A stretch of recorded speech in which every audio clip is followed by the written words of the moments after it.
What is up, guys? ShadowNinja here, and I'm going to be talking about the Battlefield 2018 leaks confirming that it's World War II, and my god, Battlefield's going back to World War II.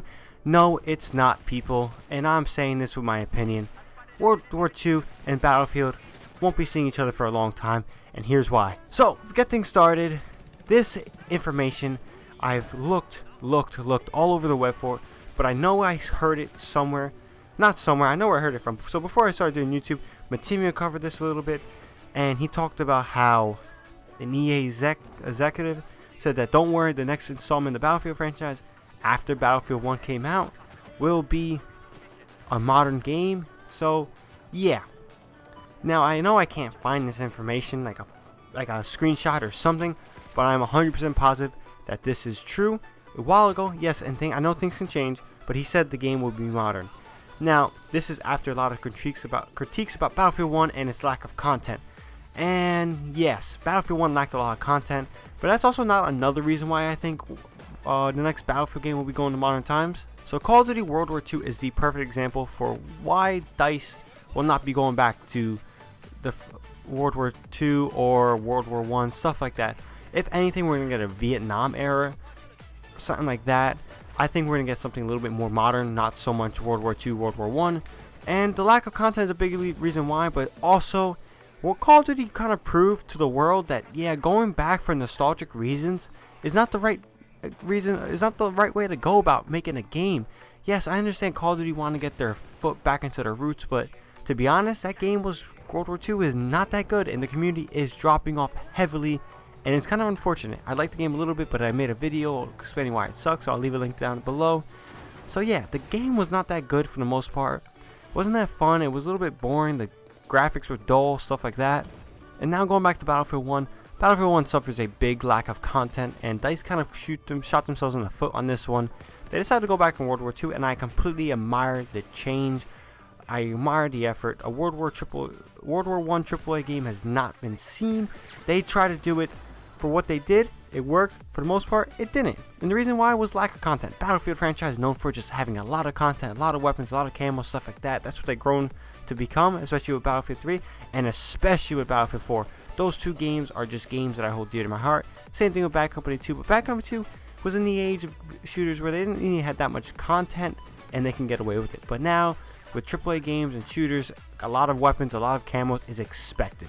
And I'm not gonna lie, a little bit that's sad, unfortunately.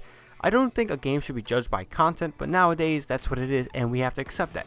So if they go to a modern era, modern time period, the guns list is gonna be endless. The vehicle list will be endless. They won't be tying their hands to a string and just raising them up. They're gonna have creative freedom for the most part, and they can put whatever weapons they want. They have so many weapons, it's unreal. Now they go back to World War II, you kind of limit yourself. Yeah, there was a lot more weapons than there were in World War I, but how many prototypes are you going to pull out there? Those prototypes, whether they're good or bad, they're going to take away from the immersion a tad bit, and Battlefield's all about being immersive, even more than Call of Duty. So I think if they just pull on more prototypes like they did in Battlefield 1, they go to World War II and they try to put 100 guns in the game like they did with Battlefield 4, it's not going to work out for them. And me personally, I'm going to pretty much wrap this video up right now. So me personally, I think a modern Battlefield just makes more sense. I think the content will be there, the immersion will be there, and the visuals will be there. They're going to have a chance to make things more colorful. In World War II, things were a little bit dull, stuff like that. So I just think for DICE to go in a modern Battlefield setting will be the best option. And some of these leaks, they're coming from, yeah, the guy that leaked Battlefield 1, but again, just because he leaked Battlefield 1 doesn't mean he's going to leak the next Battlefield game. He could be wrong. He could just be make a statement, get more publicity again. Who the hell knows? So hold those leaks with a grain of salt. This is my opinion. This is not in fact, but that one fact I proved, I said it early in the video, does say otherwise. That there's a good chance it's going to be a modern Battlefield game, and I'm all for that. I know people say that modern things are getting old, but in my opinion, they aren't. I think just gameplay styles and stuff like that, gameplay technique, gameplay styles, gameplay mechanics, stuff like that, they're getting a little bit tad, and the industry needs to revamp those a little bit, and I think DICE can do that. So let me know what you guys think. Are you excited for a World War II Battlefield, or are you like me and want more of a modern Battlefield? I'm curious to hear what you guys think, and don't forget to drop this video a like and subscribe. It would be greatly appreciated. And if you want more from me, check out Fittest Gamers, the channel I'm a part of. Link of their channel will be down below in the description. We greatly appreciate if you subscribe. more videos from me, more videos from my good friends, stuff like that. We have a good time. We play a lot of different games. So yeah, check it out. We greatly appreciate it. And don't forget again to drop this video a like, and we greatly appreciate it. And if you aren't subscribed to my channel, please do so. Share this video. Get the news out there. That's all I got for this one. ShadowNinja here, and I'm out.